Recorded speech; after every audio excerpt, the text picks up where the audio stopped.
penerus bangsa, kita perlu memahami arsitektur Nusantara. Karena hal ini mencerminkan kekayaan arsitektur di Indonesia dan merupakan bagian dari identitas budaya bangsa. Hal ini penting untuk mempertahankan warisan budaya, mengembangkan, dan meneguhkan identitas arsitektur Indonesia. Pemahaman tentang arsitektur Nusantara juga penting dalam pembentukan regionalisme arsitektur di Indonesia. Arsitektur Nusantara mencerminkan keberadaan antara manusia dan alam, serta nilainya tentang kekhasan dan keberagaman dengan makhluk ciptaannya. Oleh karena itu, memahami dan mempertahankan arsitektur Nusantara merupakan langkah penting dalam melestarikan identitas budaya bangsa. Dengan pemahaman yang mendalam tentang arsitektur Nusantara, kita sebagai penerus bangsa dapat turut serta dalam melestarikan warisan budaya, mengembangkan identitas budaya bangsa, serta membangun bangunan yang responsif terhadap karakter dan kondisi Indonesia. Lantas, apa sih arsitektur Nusantara itu? Menurut Priyotomo 2018, arsitektur Nusantara adalah arsitektur di wilayah yang dinamakan Nusantara, yakni terutama kawasan Indonesia sewaktu berada dalam abad awal Masehi sampai pada abad 18. Kala itu, kawasan Indonesia disebut Nusantara, diambil dari kata Nusa dan Antara, yang artinya pulau-pulau yang berada di antara lautan. Wilayah lautan bukanlah suatu pemisah, tapi justru menjadi pemersatu pulau-pulau tersebut. Arsitektur Nusantara merupakan periode mula dari perkembangan arsitektur di Indonesia, dan karena itu dapat dikatakan pula sebagai arsitektur klasik karena memang setara dengan arsitektur klasik Eropa. Arsitektur Nusantara pada Museum Tsunami Aceh. Museum Tsunami Aceh merupakan bangunan museum yang terletak di kota Banda Aceh, Indonesia.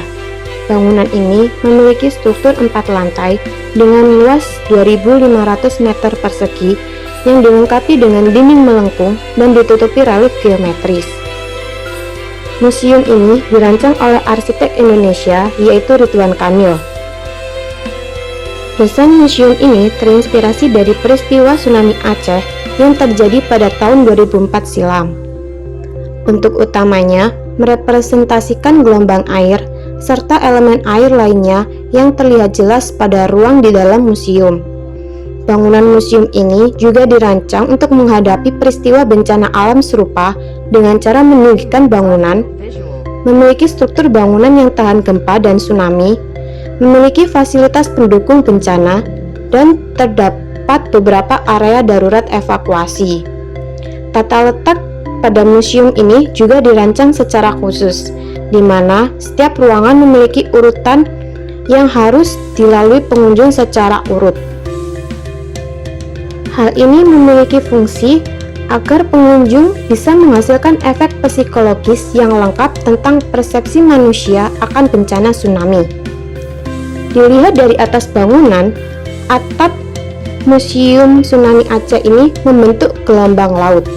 Lantai dasar museum dirancang terinspirasi rumah panggung tradisional Aceh yang dapat bertahan dari bencana tsunami, serta dapat sebagai warisan kepada generasi penerus bahwa pernah terjadi tsunami besar di kota Banda Aceh.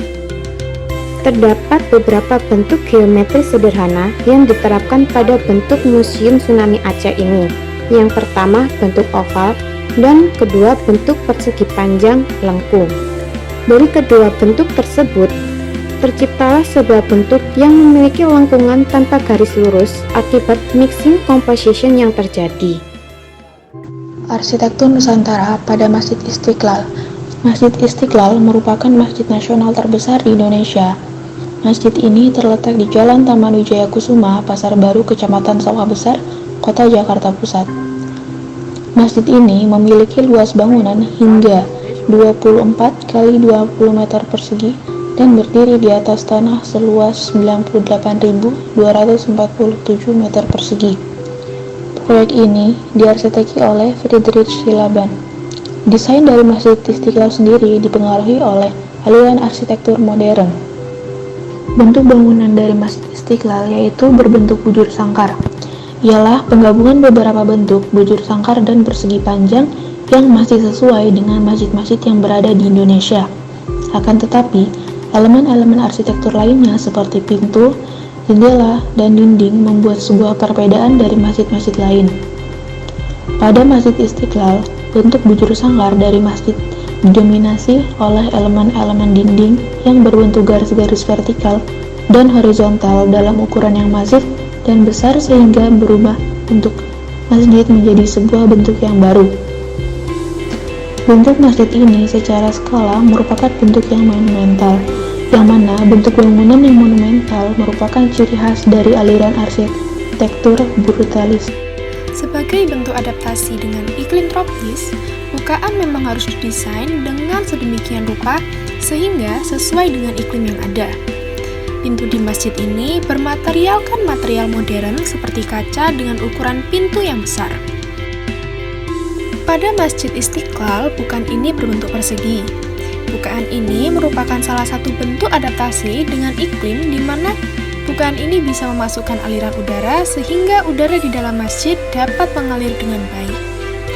Jendela atau ventilasi ini dibingkai dengan garis vertikal dan horizontal pada fasad yang sekaligus bisa menjadi shading dan pelindung dari masuknya air hujan. Garis-garis vertikal dan horizontal yang membingkai jendela atau ventilasi disusun dengan jarak yang rapat sehingga bangunan terlihat masif karena bukaan-bukaan tersebut terlihat tersembunyi. Atap Masjid Istiqlal berbentuk datar dengan kubah besar di bagian tengahnya. Kubah utama Masjid Istiqlal memiliki diameter sepanjang 44 meter. Di bawah kubah terdapat dudukan atap yang berbentuk silinder yang berfungsi untuk menopang kubah.